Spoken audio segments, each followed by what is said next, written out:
주님의 재림은 우리 그리스도인에게는 가장 반갑고 극적인 사건이 될 겁니다. 주님이 다시 오시는 날이 가까이 왔다면 주님을 맞이할 준비 어떻게 해야 될 것인가? 분명히 성경에 기록이 되어 있을 겁니다. 그래서 성경을 보고 우리가 준비를 해야 되는데 주님의 재림에 관한 책 하면 가장 먼저 떠오르는 책이 뭡니까? 요한계시록이죠.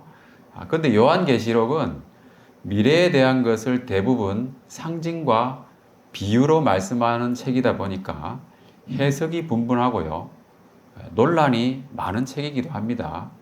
그러다 보면 요한계시록을 자의적으로 해석하고 교리도 새로 만들고 해서 이단들이 많이 생기죠. 신천지 같은 이단들은 어떻게 합니까? 부모나 형제나 친구도 다 떠나서 거의 합숙하다시피 교리 공부도 하고 또 시험도 치고 또 자기들이 정한 구원의 조건에 들기 위해서 전도도 열심히 하고요.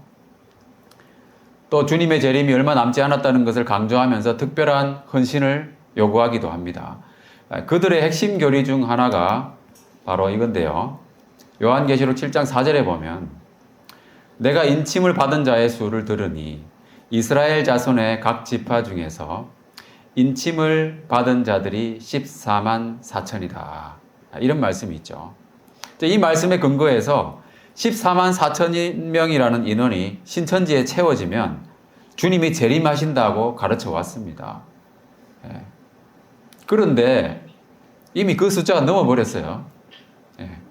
그러다 보니까 누가 그러면 진짜 인침을 받은 사람인지 가려내기 위해서 어떻게 합니까? 시험을 치죠.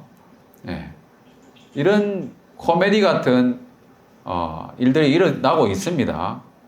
그런데 이런 교리에 빠져드는 것 자체가 참 신기한 일이지 않습니까? 예전에 그 다미 선교회라는 이단이 있었죠. 여러분 아마 기억을 하실 텐데요. 1992년도에 10월 28일에 휴거가 일어날 것이라고 하는 주님께서 공중 강림하실 거라고 하는 유언비어를 퍼뜨렸습니다. 그래서 신도들을 많이 모았고요. 그 당일에는 그것을 추종하는 신도들이 일명 승천복이라고 하는 흰색 옷을 입고 열광적으로 찬송가를 부르면서 예배를 했었죠. 이것이 TV로 생중계되었습니다. 그런데 자정이 되어도 아무 일이 일어나지 않았습니다. 그래서 모두 각자 집으로 돌아갔죠. 아주 코미디 같은 일들이 있었다는 겁니다.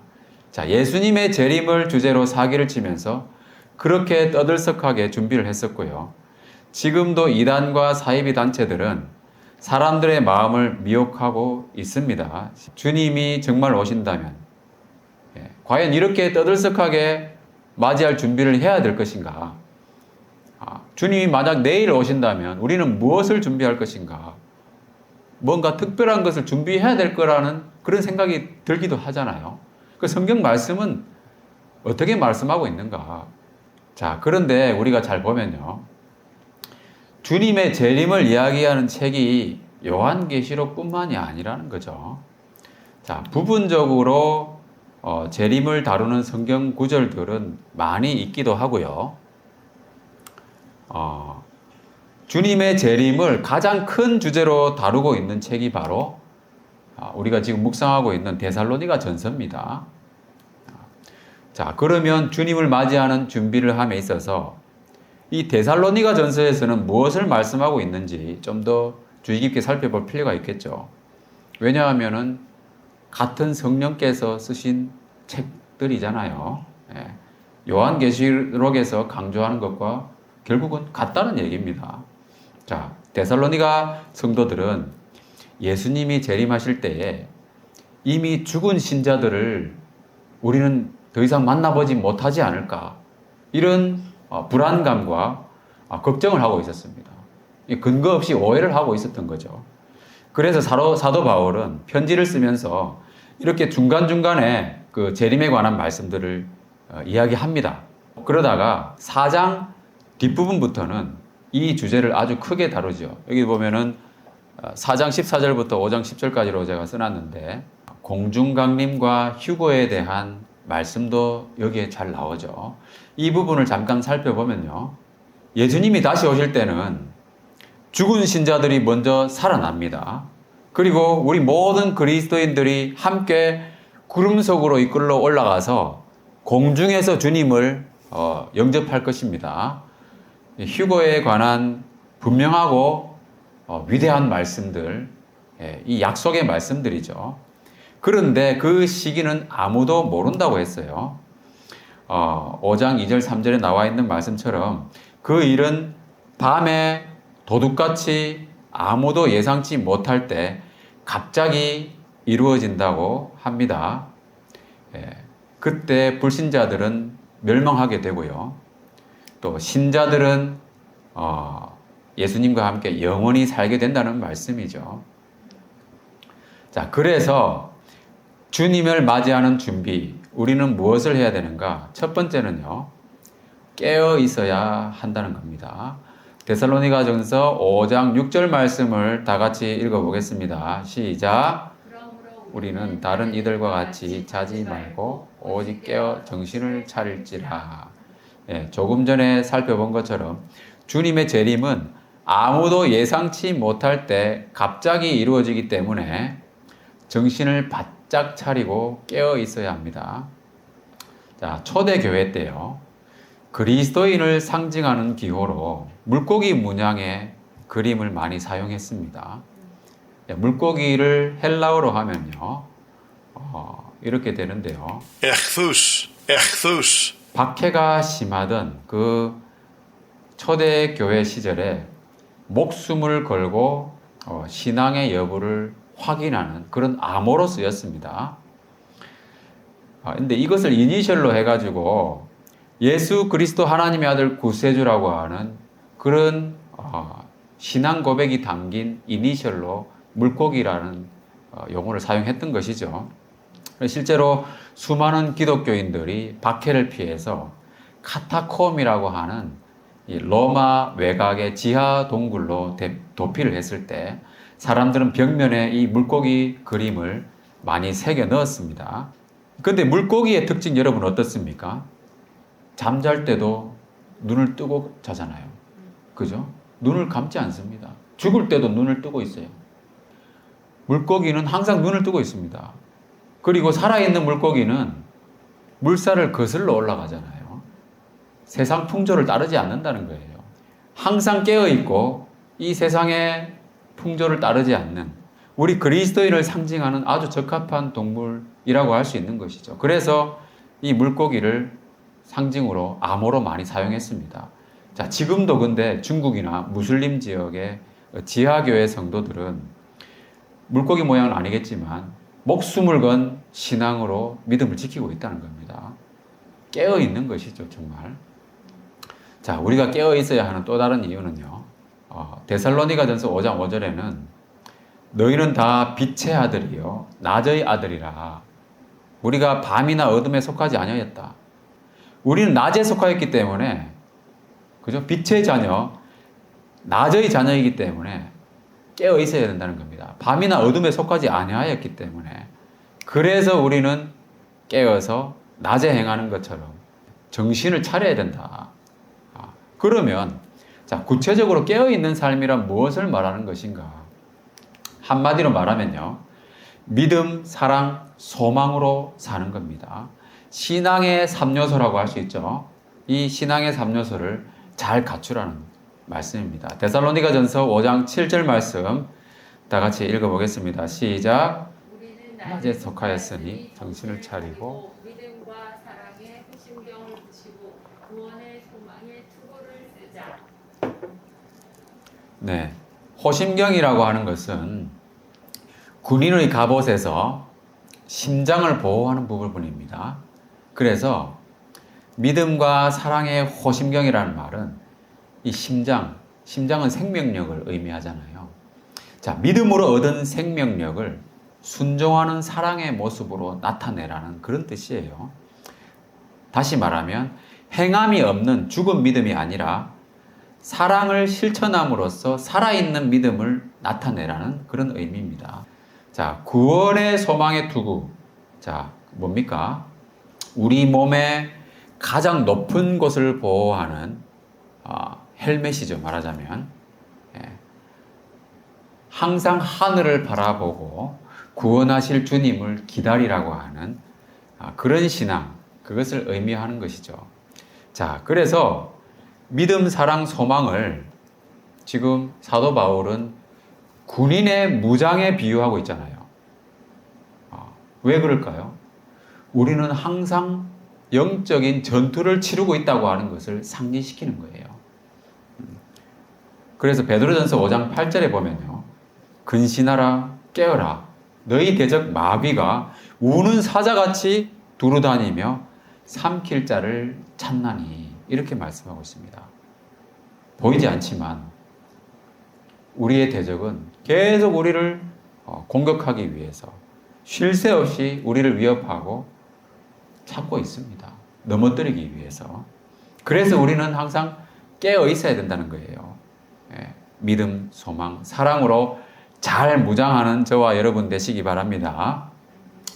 자, 주님을 맞이하는 준비. 두 번째는요, 거룩한 생활입니다. 제가 군에 있을 때 상급 부대에서 지휘관이 방문한다든가 현장 지도를 나올 때는 평소에 안 하던 청소 또 정비 활동 하느라고 분주했던 기억이 있습니다. 예, 그리고 필요한 사항을 보고하려고 바쁘게 움직였었는데요. 그렇게 하는 이유가 뭡니까? 자주 오시지 않는 그 상급 지휘관이나 참모들을 잘 모셔야 되잖아요. 그죠?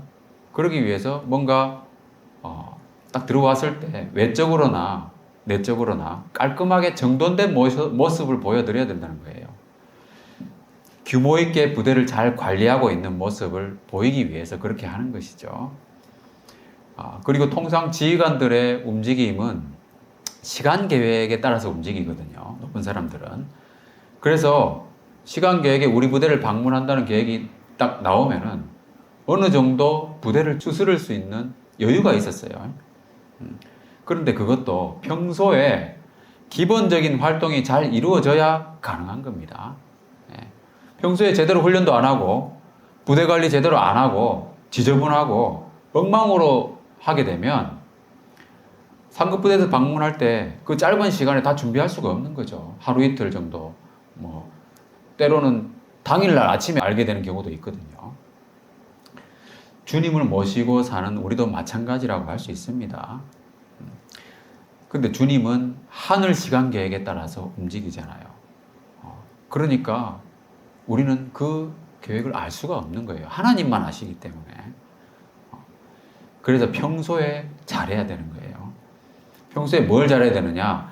주님이 가르쳐 주신 기본적인 생활을 잘해야 된다는 거예요.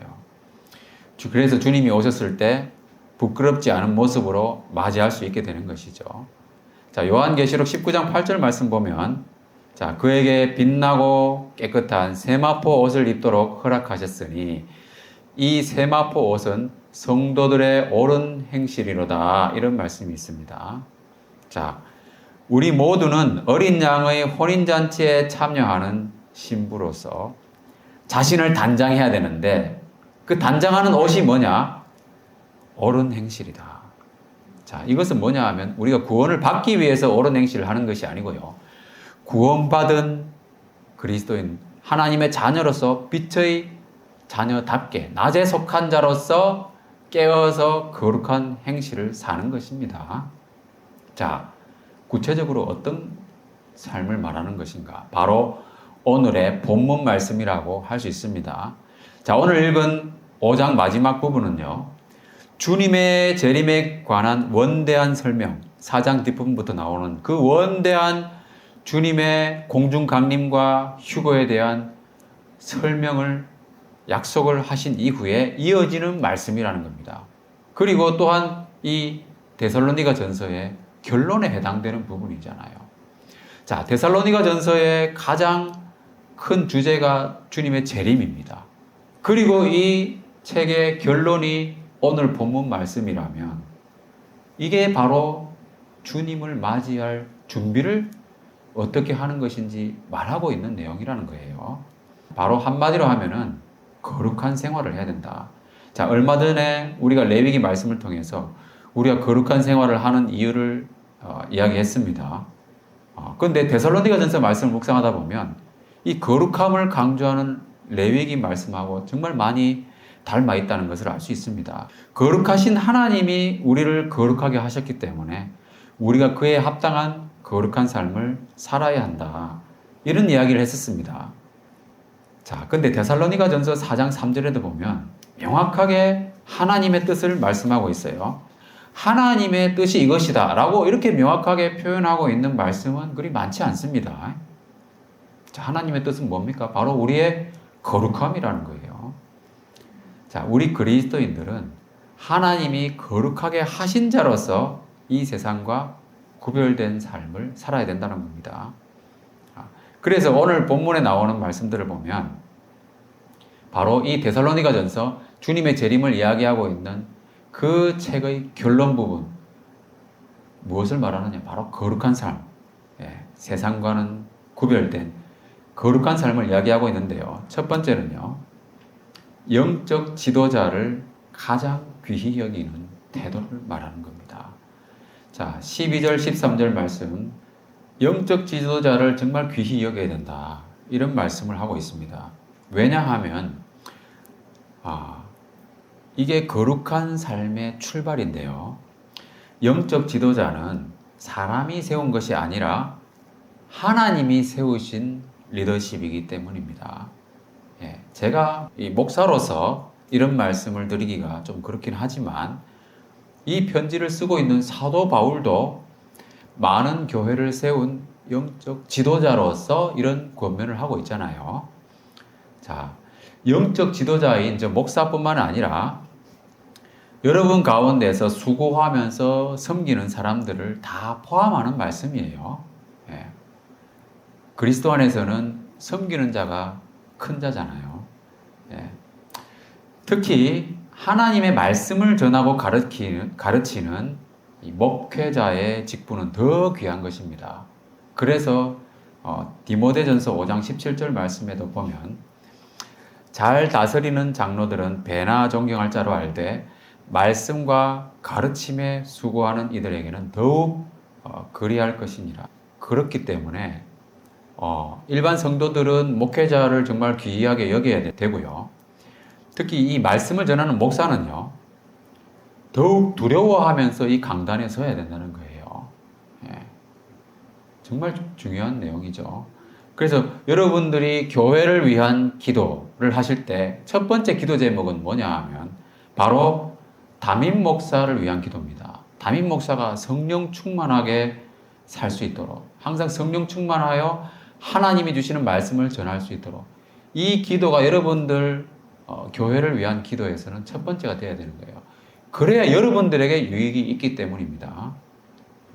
그래서 여러분들의 거룩한 생활을 위해서 정말 중요한 것이 바로 이것이다. 담임 목사와 그 가정이 하나님 앞에서 온전해질 수 있도록. 그렇지 않으면 여러분들에게 오히려 해가 되기 때문입니다. 하나님이 세우신 리더십을 존중하면서 가장 귀하게 여기는 것. 그렇게 되면 어떻게 되겠습니까? 하나님을 존중하는 것이 되는 거예요. 하나님이 여러분들에게 은혜를 많이 주실 겁니다. 자, 요한복음 13장 20절 말씀도 읽어보겠습니다. 시작. 내가 진실로 진실로 너희에게 이르노니 내가 보낸 자를 영접하는 자는 나를 영접하는 것이요 나를 영접하는 자는 나를 보내신 이를 영접하는 것입니다. 영적 지도자를 정말 존중히 여기면요, 그것은 곧 하나님을 존중히 여기는 겁니다. 그래서 여러분들이 저를 위해서 진짜 많이 기도하시고요, 또 하나님의 은혜를 많이 누리시는 그런 거룩한 생활 되시기 바랍니다. 자, 두 번째는요, 다른 사람들과의 관계에서 거룩함입니다. 데살로니가전서 5장 14절 말씀을 보면 자, 게으른 자들을 권계하며 마음이 약한 자들을 격려하고 힘이 없는 자들을 붙들어주고 모든 사람에게 오래 참으라. 이렇게 말씀하고 있습니다. 우리의 신앙생활은 개인 플레이가 아니라 팀 플레이이기 때문에 그렇습니다. 자, 주님께서 주신 새 계명, 서로 사랑하라는 새 계명을 주셨잖아요. 그 계명을 실천하는 삶을 살기 위해서는 반드시 팀이 있어야 되는 거예요. 사랑할 대상이 있어야 되잖아요. 공동체가 있어야 되는 거예요. 근데 우리 세상의 방식은 거의 개인 플레이에 가깝잖아요. 왜 그렇습니까? 세상은 경쟁 사회이기 때문에 그런 거예요. 경쟁 사회이기 때문에 게으른 자를 보면 어때요? 안도감이 들지 않습니까? 여러분, 상대평가하는 시험이 내일 모레 있다 했을 때 옆에 있는 친구 공부 안 하고 게임만 하고 있는 거예요. 그러면 속으로 어떤 마음이 들어요? 야, 다행이다. 난 열심히 공부해야지. 저는 솔직히 그런 그 마음이 들었거든요. 제가 죄인이기 때문에 그런 거예요. 근데 우리 그리스도인의 공동체 생활은 뭐냐 하면 그 약하고 게으른 자 그렇게 방치해두면 안 된다는 거예요. 세상에서는 약하고 힘이 없고 그런 사람들은 밟아야 자기가 올라가잖아요. 근데 우리 그리스도인의 삶은 올라가는 게 중요한 게 아닌 거예요. 세상과 구별된 우리의 삶은 뭡니까? 그런 사람들을 붙들어주고요. 힘을 북돋아주고, 그죠? 그러면서 같이 가는 거예요. 팀 플레이를 해야 되기 때문에 한 사람이라도 나고 하면요, 그 하나님 기뻐하시지 않는 겁니다. 예수님은 한 마리 양 잃어버린 것 찾으려고 돌아다니시는 그런 분이잖아요. 한 마리 나고 했으면 나도 가는 게 아니라는 거예요. 그래서 그러면서 우리에게 뭐라고 말씀하고 있냐면 모든 사람을 대하여 오래 참으라고 말씀하고 있잖아요. 오래 참으면 빨리 못 가잖아요. 그죠? 근데 하나님께는 그게 중요한 게 아니라는 겁니다. 빨리 가는 게 중요한 게 아니라는 거예요. 오래 참으면서 약한 자도 붙들어주고 부축하고 이렇게 세우고 게으른 자 훈계해가면서 자기 일을 하게 만들고 그렇게 하면서 천천히라도 같이 가는 게 중요하다는 거예요. 시간이 얼마가 걸리든 그것은 중요한 것이 아니라는 겁니다. 하나님이 보시기에는 부족해 보이는 성도들을 온전케 해주는 그 과정 자체를 귀하게 여기신다는 거예요. 그래서 진정한 팀워크는 뭐냐 하면 다그치는 게 아니에요. 그런다고 달라지는 게 없거든요. 제가 예전에 뭐 팀에서 훈련 받을 때는 막 다그치고 뭐 책망하고 이게 미덕인 줄 알았어요. 근데 그거 성경적이지 않는 거예요. 물론 필요에 따라서는 엄하게 다스릴 때가 있지만 특수한 경우에 그렇습니다. 성경의 말씀에 뭐라고 말씀하고 있냐면 가르치기를 잘하며 참으며 거역하는 자를 온유함으로 징계할지니. 온유함을 잃지 말아야 되는 거예요. 온유함을 잃지 않으면서 권면하고 경계하고 또 그것을 받아들일 수 있는 지혜, 그것이 우리 모두에게 필요한 겁니다. 그리고 15절 말씀을 보겠습니다. 15절 말씀을 보면요, 삼가 누가 누구에게든지 악으로 악을 갚지 말게 하고 서로 대하든지 모든 사람을 대하든지 항상 선을 따르라고 말씀하고 있습니다. 세상에서는 어떻게 합니까? 자, 우리가 거룩한 삶을 이야기할 때는 항상 세상과 구별된 것을 염두에 두고 생각을 하셔야 돼요. 우리가 거룩한 삶을 사는 것은 세상에서 도덕적인 삶을 사는 게 아닙니다. 세상과 구별된 삶. 자, 그럼 세상은 어떻게 합니까? 복수하는 것이 미덕이잖아요. 그래야 속이 시원하지 않습니까? 그러다 보니까 다툼이 끊이지 않는 겁니다. 영화를 보시면 여러분 대부분의 액션 영화는 복수를 소재로 하고 있잖아요. 그죠? 그래야 재밌잖아요. 그러나 우리 거룩한 생활은 그러한 세상 문화와는 정반대예요. 우리가 복수하지 않는 이유는 뭡니까? 우리가 복수하지 않는 이유는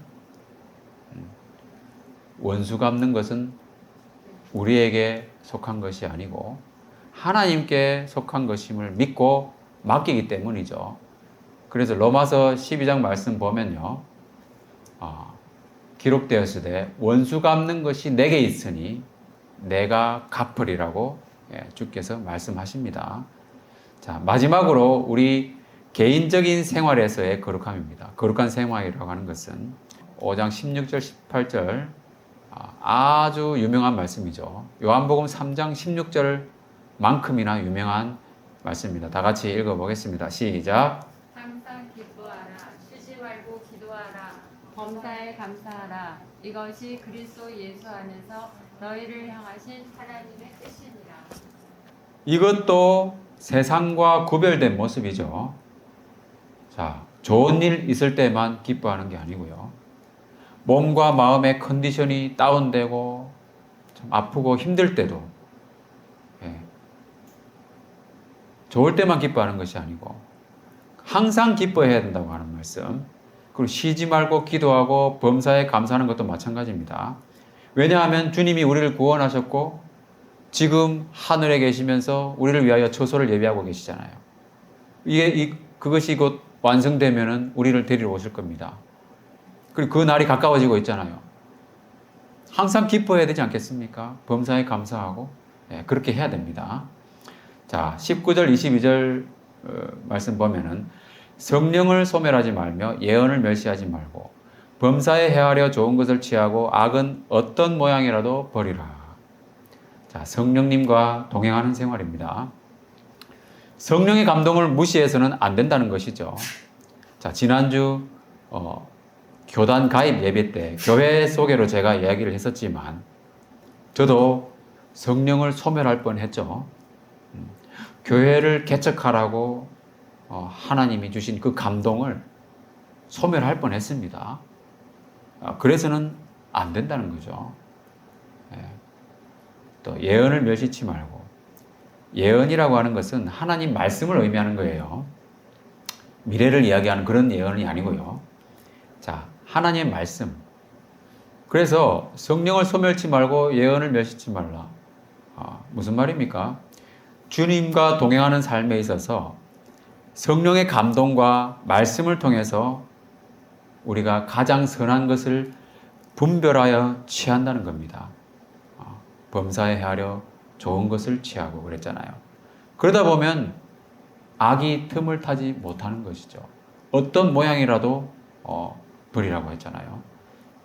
이와 같은 거룩한 생활, 여러분 어떻습니까? 정말 살아내기가 만만치 않아 보이지 않습니까? 그런데 걱정할 필요가 없어요. 아까 우리가 팀플레이라고 했잖아요. 하나님도 오래 참으시고 우리가 올바른 방향으로 걸어가기를 기다려 주시는 거예요. 그리고 우리가 알아야 할 것은요. 이것은 우리가 하는 것이 아니라는 겁니다. 우리를 거룩하게 하셔서 하나님의 자녀 삼으신 것 우리가 한 게 아니잖아요. 그죠? 하나님이 하신 거잖아요. 우리의 삶이 거룩해지는 것도 하나님이 하시는 겁니다. 그래서 주님을 맞이하는 준비에 있어서 우리가 기억해야 될 것은 하나님이 친히 이루신다. 이것입니다. 데살로니가전서 5장 23절, 24절. 이 맨 마지막에 보면은 그가 또한 이루시리라. 하나님이 우리를 부르셨으니 친히 이루신다고 약속하셨습니다. 또 지난주 그 성결교단 가입 예배 때 시편 87편 5절 6절 말씀이 있었죠. 이 말씀에 보면은 하나님이 친히 시온을 세우시고 우리 각 사람을 하늘 시온에 등록하신다고 말씀하셨어요. 우리가 하나님의 자녀가 되는 것은 하나님이 친히 하시는 일이라는 거예요. 우리는 하는 게 아무것도 없습니다. 그리고 믿음이 자라서 우리가 성화되는 과정, 그 과정도요, 오직 은혜입니다. 그래서 오늘 말씀 조금 전에 보신 것처럼 그가 또한 이루시리라.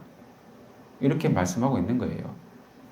하나님을 믿고 순종하며 주님과 함께 걸어가는 그 생활 가운데 하나님이 친히 이루실 것이다. 말씀을 마무리하겠습니다. 얼마 전에 우리가 레위기 말씀 묵상하면서 우리가 거룩한 삶을 살아야 하는 이유는 거룩하신 하나님이 우리를 거룩하게 하셨기 때문이라고 이야기했습니다. 그리고 이와 유사한 말씀이 데살로니가 전서에서도 이와 같이 말합니다. 너희를 부르사 자기 나라와 영광에 이르게 하신 하나님께 합당히 행하려 함이라.